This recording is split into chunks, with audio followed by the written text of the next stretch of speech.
स्वागत. तर टाकूया एकदा शहरातील काही बातम्यांवर.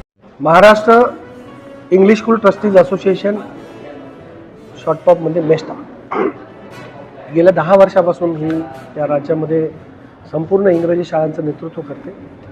त्यांच्या अडीअडचणी असतील, शासनाला काही त्यांच्या मागण्या असतील तर त्या मागण्या सोडवण्याचा ते प्रयत्न करतात.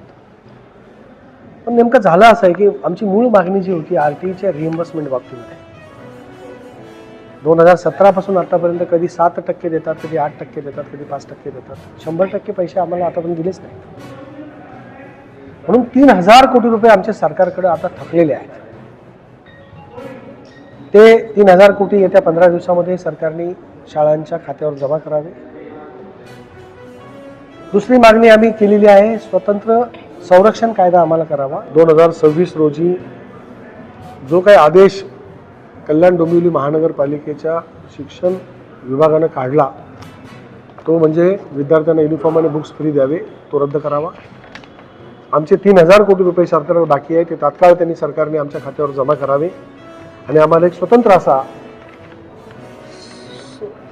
संरक्षण कायदा लागू करावा, एवढीच आमची मागणी. आणि त्यासाठी जर 15 दिवसात पूर्ण झालं नाही तर 15 दिवसानंतर परत तुमच्यासमोर येऊन उपोषणाची तारीख डिक्लेअर करेल आणि इथल्या कुठल्याही चौकामध्ये मी त्या उपोषणाला जाऊन बसेल.